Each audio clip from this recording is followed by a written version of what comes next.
ചൂരൽമല കേന്ദ്രീകരിച്ച തെരച്ചിൽ തുടരുമെന്നാണ് നമുക്ക് മനസ്സിലാക്കാൻ സാധിക്കുന്നത്. മാത്രമല്ല ചാലിയാറിലെ വിവിധ പ്രദേശങ്ങളിലും ഇന്ന് തെരച്ചിൽ വ്യാപകമാക്കും. അതായത് ഓരോ പ്ലട്ടൂണുകൾക്കും അല്ലെങ്കിൽ ഓരോ സേനകൾക്കും കൃത്യമായ നിർദ്ദേശങ്ങൾ നൽകിയിട്ടുണ്ട്. NDRFനും അതുപോലെ തന്നെ സൈന്യത്തിനും അടക്കം ഫയർഫോഴ്സിനടക്കം ഇങ്ങനെയുള്ള ഓരോ വിഭാഗത്തിനും പ്രത്യേകമായ നിർദ്ദേശം കഴിഞ്ഞ ദിവസം നൽകിയിരുന്നു. അതായത് നിങ്ങളുടെ തെരച്ചിൽ കൂടുതൽ ഊർജിതമാക്കുക, എന്നിട്ട് ബാക്കി എന്താണോ ഫൈൻഡിങ്സ് അത് കൃത്യമായി ഇന്ന് വൈകുന്നേരത്തോടെ പറയുക എന്നുള്ളതായിരുന്നു അവർക്ക് കിട്ടിയ നിർദ്ദേശം. അതുകൊണ്ട് തന്നെ കഴിഞ്ഞ ദിവസങ്ങളിൽ ഇവർ തിരിഞ്ഞതുപോലെ തന്നെ 6 സോണുകളായിട്ടായിരിക്കും ഈ ഒരു രക്ഷാപ്രവർത്തനം അല്ലെങ്കിൽ ഈ തെരച്ചിൽ ഇന്നും തുടരുക എന്നുള്ളതാണ് നമുക്ക് മനസ്സിലാക്കാൻ കഴിയുന്നത്. അത്തരത്തിലായിരിക്കും ഇന്ന് ആ തെരച്ചിൽ നടത്തുക. അതായത് ഇത്ര ദിവസമായി 9 ദിവസത്തോളമായി. അതുകൊണ്ട് തന്നെ ഏത് തരത്തിൽ ഇനി ജീവൻ ഉണ്ടാകുമോ എന്നുള്ളതിൽ വലിയ പ്രതീക്ഷയില്ല. അതുകൊണ്ട് തന്നെ തെരച്ചിൽ എന്നുള്ള രീതിയിലേക്ക്, രക്ഷാപ്രവർത്തനമല്ല തെരച്ചിൽ എന്നുള്ള രീതിയിലേക്ക് മാത്രമായി ഈ ഒരു തെരച്ചിൽ ഇത് മാറുന്ന ഒരു സാഹചര്യമാണ് നമുക്കിവിടെ കാണുവാൻ സാധിക്കുന്നത്.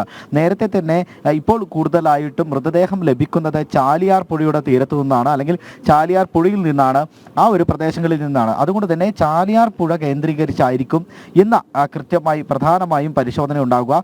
കഴിഞ്ഞ ദിവസങ്ങളിലടക്കം ചാലിയാർ പ്രദേശങ്ങളിൽ ശരീര അവശിഷ്ടങ്ങൾ, മൃതദേഹ അവശിഷ്ടങ്ങൾ ലഭിച്ചിരുന്നു എന്നുള്ളതാണ് നമുക്ക് അറിയുവാൻ കഴിയുന്നത്. അതുകൊണ്ട് തന്നെ ഇന്നും ഇത്തരത്തിലുള്ള മൃതദേഹ അവശിഷ്ടങ്ങൾ കിട്ടുവാൻ സാധ്യതയുണ്ടോ, അല്ലെങ്കിൽ മൃതദേഹങ്ങൾ കിട്ടുവാനുള്ള സാധ്യത ഉണ്ട് എന്നുള്ളത് തന്നെയാണ് പറയുന്നത്. കഴിഞ്ഞ ദിവസം റഡാർ പരിശോധനയടക്കം ചൂരൽമലയിൽ നടത്തിയിരുന്നു. ആ പ്രദേശത്ത്, അതായത് റഡാറിൽ സിഗ്നൽ കിട്ടിയ പ്രദേശത്ത് കൃത്യമായി അടയാളങ്ങൾ വെച്ചിട്ടുണ്ട്.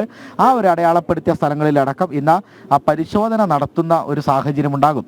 മാത്രമല്ല നമ്മൾ നേരത്തെ കഴിഞ്ഞ ദിവസങ്ങളിലൊക്കെ ദൃശ്യങ്ങളിൽ കാണിച്ചതുപോലെ വലിയ വേദനാജനകമായ ഒരു കാഴ്ച, പുത്തുമലയിൽ ഇന്നും മൃതദേഹങ്ങൾ സംസ്കരിക്കാൻ സാധ്യതയുണ്ട് എന്നുള്ളതാണ് നമുക്ക് മനസ്സിലാക്കാൻ കഴിയുന്നത്. അതിനായി കുറച്ച് സ്ഥലമൊക്കെ ഇത്തരത്തിൽ വാങ്ങിയിട്ടുണ്ട്, സർക്കാർ ഏറ്റെടുക്കുന്നുണ്ട് എന്നുള്ളതടക്കം നമുക്ക് മനസ്സിലാക്കാൻ കഴിയുന്നു. അവിടുത്തെ പഞ്ചായത്തിൻ്റെ നേതൃത്വത്തിലാണ് ഇത്തരത്തിലുള്ള പ്രവർത്തനങ്ങളെല്ലാം നടക്കുന്നത്.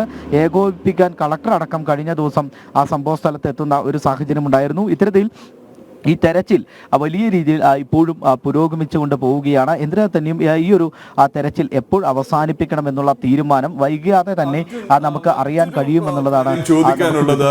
ഇത് സംബന്ധിച്ച ഔദ്യോഗികമായി ലഭിക്കുന്ന വിവരങ്ങൾ, അതല്ല എന്നുണ്ടെങ്കിൽ കണക്കുകൾ, ഇതിലൊക്കെ ഒരല്പം അവ്യക്തത തോന്നുന്നു, ഒരാശയക്കുഴപ്പം തോന്നുന്നു.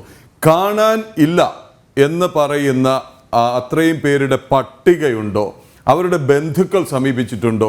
അവരെ സംബന്ധിച്ചുള്ള വിശദാംശങ്ങളുണ്ടോ? അങ്ങനെ ഒരു പട്ടിക വെച്ചാണോ ഈ പരിശോധന നടത്തുന്നത്? ഇവരൊക്കെ എവിടെ ആയിരുന്നു ഈ ഉരുൾപൊട്ടൽ ഉണ്ടാകുമ്പോൾ? എല്ലാവരും അവിടെ തന്നെ ഉണ്ടായിരുന്നവരാണോ? ഏതെങ്കിലും വിധത്തിൽ രാത്രി ജോലിക്കോ യാത്രയിലോ ഉണ്ടായിരുന്നവരാണോ? ഇതിലേക്ക് വ്യക്തത വരുത്തിയിട്ടുണ്ടോ? അങ്ങനെ കൃത്യമായ ഒരു പരിശോധന അതല്ലെങ്കിൽ അന്വേഷണമാണോ നടക്കുന്നത്? അതോ ഇങ്ങനെ ഓരോരുത്തർ പറയുന്നിടത്തേക്ക് ഇങ്ങനെ അരിച്ചു പറക്കുകയാണ്? ഈ ഒരു അർത്ഥത്തിൽ കുറ്റം കണ്ടുപിടിക്കാൻ ശ്രമിക്കുകയല്ല, പക്ഷേ എത്ര ശാസ്ത്രീയമായിട്ടാണ് ഇക്കാര്യങ്ങൾ നടക്കുന്നത് എന്ന് അറിയാൻ വേണ്ടിയുള്ള ചോദ്യമാണ്. ഇക്കാര്യത്തിൽ വ്യക്തതയുണ്ടോ? എങ്ങനെയാണ് ഈ അന്വേഷണം നടക്കുന്നത്? തീർച്ചയായും പ്രധാനപ്പെട്ട ഒരു കാര്യം തന്നെയാണ് ഈ കാര്യം സൂചിപ്പിച്ചത്. അതായത് ഇത്തരത്തിൽ അങ്ങനെയുള്ള വിവരങ്ങളൊന്നും സർക്കാരിൻ്റെ പക്കൽ ഇതുവരെ ഇല്ല എന്നുള്ളതാണ് നമുക്ക് മനസ്സിലാക്കാൻ സാധിക്കുന്നത്. പക്ഷേ അടുത്ത ദിവസത്തിനുള്ളിൽ തന്നെ ഇത്തരത്തിലുള്ള വിവരങ്ങൾ പുറത്തുവിടുമെന്ന് കഴിഞ്ഞ ദിവസത്തെ മന്ത്രിസഭാ യോഗത്തിനടക്കം മന്ത്രിസഭാ ഉപസമിതി യോഗത്തിലടക്കം പറയുന്ന ഒരു സാഹചര്യം ഉണ്ടായിരുന്നു. അതുകൊണ്ട് തന്നെ നേരത്തെ ഇപ്പോൾ നമ്മൾ തെരച്ചിൽ നടത്തിക്കൊണ്ടിരുന്നത്, അതായത് ആദ്യ ദിവസങ്ങൾ തൊട്ട് നമ്മൾ തെരച്ചിൽ നടത്തിക്കൊണ്ടിരുന്നത് പ്രദേശവാസികൾ പറയുന്നത് എന്താണോ അതനുസരിച്ചായിരുന്നു തെരച്ചിൽ നടത്തിക്കൊണ്ടിരുന്നത്. ഈ പ്രദേശവാസികൾ പറയുകയും മാത്രമല്ല ഈ പ്രദേശവാസികളെ റെസ്ക്യൂവിൻ കൂടെ ചേർത്തുകൊണ്ട് അവരെ കൂടെ ചേർത്തുകൊണ്ടുള്ള തെരച്ചിലായിരുന്നു ഇത്രയും ദിവസം നടന്നിരുന്നത്.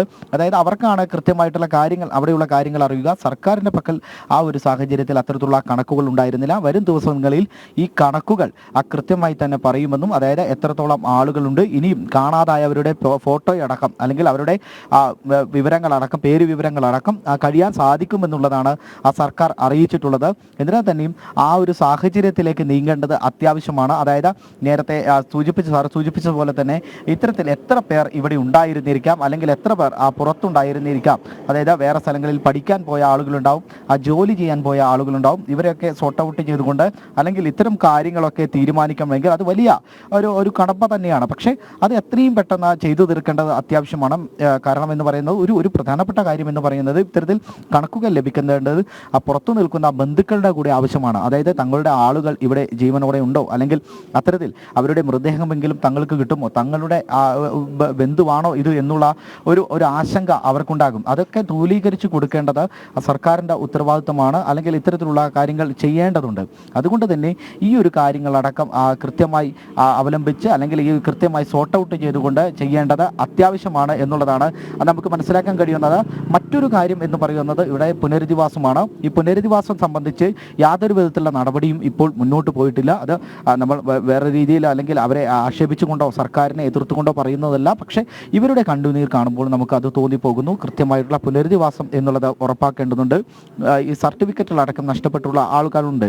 അവർക്കടക്കം ഈ സർട്ടിഫിക്കറ്റുകൾ തിരിച്ചു നൽകുമെന്ന് ഈ പറയുന്ന ഒരു സാഹചര്യം ഉണ്ടായിരുന്നു. വിദ്യാഭ്യാസ മന്ത്രി അടക്കം പറഞ്ഞിരുന്നു SLC ബുക്കോ അങ്ങനെ പോയവർക്ക് കൃത്യമായി തന്നെ അത് തിരിച്ചു നൽകും, അല്ലെങ്കിൽ അതിനുള്ള മാർഗം ഉണ്ടാക്കും എന്നുള്ളത് വിദ്യാഭ്യാസ മന്ത്രി പറയുന്ന സാഹചര്യം ഉണ്ടായിരുന്നു. മാത്രമല്ല അതിൽ നമ്മൾ കൃത്യമായി നോക്കേണ്ടത് ഇവരുടെ പുനരധിവാസമാണ്. അതായത് അനാഥരായ വിദ്യാർത്ഥികളുണ്ട്, അല്ലെങ്കിൽ കുട്ടികളടക്കമുള്ളവരുണ്ട്, പഠനം മുടങ്ങിയ വിദ്യാർത്ഥികളുണ്ട്. രാജൻ കഴിഞ്ഞ ദിവസം പറഞ്ഞൊരു കാര്യം അത് വിചിത്രമായി തന്നെ നമുക്ക് കാണേണ്ടതുണ്ട്. കാരണം ഇനി അവശേഷിക്കുന്ന ചില ആൾക്കാർ അവിടെ ദുരിതാശ്വാസ ക്യാമ്പുകളിലടക്കം അവിടെയുണ്ട്. അവരെ എല്ലാം വിളിച്ച് ഒരു പൊതു അദാലത്ത് നടത്തി ഇതിലൂടെ വിവരശേഖരണം നടത്തുമെന്നാണ് രാജൻ പറഞ്ഞത്. അപ്പോൾ അവിടെ അത്രത്തോളം ശാസ്ത്രീയമായ കണക്കുകളില്ല, അല്ലെങ്കിൽ പട്ടികയില്ല എന്നുള്ള കാര്യത്തിൽ സർക്കാരിന്റെ ഭാഗത്ത് നിന്ന് വ്യക്തമായ ഒരു മറുപടി അതിലൂടെ തന്നെ, ആ ഒരു സ്റ്റേറ്റ്മെന്റിലൂടെ തന്നെ കിട്ടിയെന്നുള്ളതാണ്. പക്ഷെ അതാണെങ്കിൽ പോലും എത്ര എത്ര എത്ര അൺപ്രൊഫഷണൽ ആയിട്ടുള്ള ഒരു സ്റ്റേറ്റ്മെന്റ് ആണ്. ഇനിയുള്ളവരെ വിളിച്ചു കൂട്ടി ഒരു അദാലത്ത് നടത്തിയ ശേഷം, അതോ ബന്ധുക്കൾ സ്വാഭാവികമായിട്ടും അവിടെയുള്ളവരാണ് ബന്ധുക്കളെങ്കിൽ അവർ അവിടെ തന്നെയല്ലേ ഉണ്ടാവേണ്ടത്, അതായത് ഈ ക്യാമ്പുകളിൽ. അപ്പൊ അവരെ വിളിച്ചു കൂട്ടി അദാലത്ത് നടത്തിയ ശേഷമാണോ ഇനി പട്ടിക ശേഖരിക്കാനും പിന്നെ ഇവരെ കണ്ടെത്താനും ശ്രമിക്കുന്നത് എന്നാണ് മന്ത്രി പറഞ്ഞു വരുന്നത് അല്ലേ? എന്തായാലും തുടക്കം മുതൽ നമ്മൾ പറയുന്ന ഒരു കാര്യമാണ്. അതിനേക്കാൾ വിചിത്രമായ ഒരു വാർത്തയാണ് ഇന്ന് പുറത്തു വന്നത്. ഈ പ്രദേശം, ഈ ദുരന്ത ഭൂമി, ഈ 400-402 വരെയൊക്കെ ഇപ്പൊ എണ്ണമുണ്ട്.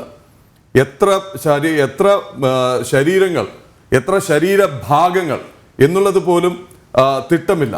കാണാതായവരുടെ എണ്ണം ഇപ്പോൾ ലഭിക്കുന്ന 152 എന്ന് പറയുന്നു.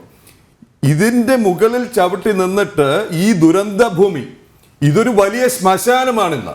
ഈ മേഖല മുഴുവൻ ഈ ശ്മശാനത്തിലേക്കാണോ നിങ്ങൾ ആവാസ യോഗ്യത പരിശോധിക്കാൻ വിദഗ്ധരെ എത്തിക്കുന്നത് എന്നുള്ളൊരു ചോദ്യം.